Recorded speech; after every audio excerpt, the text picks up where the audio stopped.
Hi, guys. This is Miriam Catellis. Welcome to Let's Cogno That.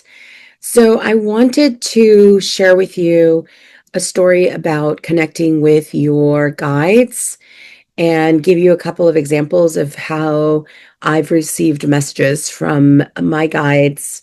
So, let me start with all my life, people have been telling me their stories about themselves. Like, people just come up to me ever since I was early high school, even younger, but early high school. And they would come and they would tell me all kinds of things. And while I'm listening to them, I often would see them in their highest self. It was just sort of this image that I would get of them. And I have two examples. I have a friend who was very creative, amazing work, and I just saw that she was having her art displayed in an art show, and I told her this. I said exactly that. Like, I see you displaying in a gallery in an art show. Sure enough, within 6 months, she had her work in an art show. Not only that, she had established her website. It was almost like this dam that broke, and all of a sudden, she too was able to see. And then there was another incident where I met a woman while painting live at Palette 22 in Shirlington, Virginia. And I used to paint live at this restaurant.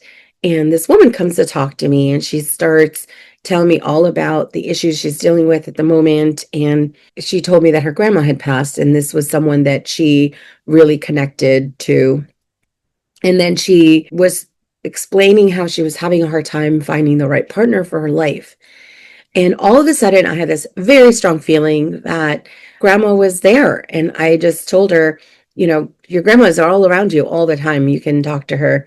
And that's all I said. And I opened the door. I like opened a door for her because months later, I was again painting at the same restaurant. And she runs up to me and tells me that she left the boyfriend that she was with and that she was engaged, and she did exactly what I told her to do. And this is just conversation. I wasn't even thinking that she was going to even follow what I told her. Those experiences and many, many more have shown me that it's so important to ask infinite intelligence, God, higher beings, whatever you connect with that is magical and mystical, to ask verbally out loud what it is that you need. And so lately I've been asking infinite intelligence, what is the best way that I can serve? What can I do to help? What is my role here? Oftentimes people present me with their issues, and there's always sort of this tug and pull of how much I should be helping. And I'm sure I'm not the only energy worker out there who has that struggle where they're worried about how much they're offering help, how much help is helpful. And so that is one of the questions that I had in my head while asking infinite intelligence about how I could best serve. And again, I did this in the car while driving, which is when I have my downtime or my me time. And when I am in full alpha mode, where my brain is relaxed and my left brain is not there to question every thought that I have. And within a couple of nights, I got this download. And it was an amazing, amazing experience, because when you get a download, for those people that are unfamiliar with that phrase, and people in the energy world are very familiar with downloads, but a download is pretty much an immediate understanding of a very global concept or a set of ideas. And generally, it makes you feel highly interconnected with everything. And if you were to write down all the information that comes to you via a download, often happens when you're sleeping, by the way. But if you were to write down all the information that you get through this download, it would take pages and pages and pages.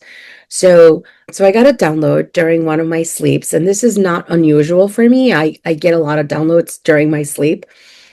And the download taught me that my role in serving is not to solve people's issues. My role is not to take on the person's healing.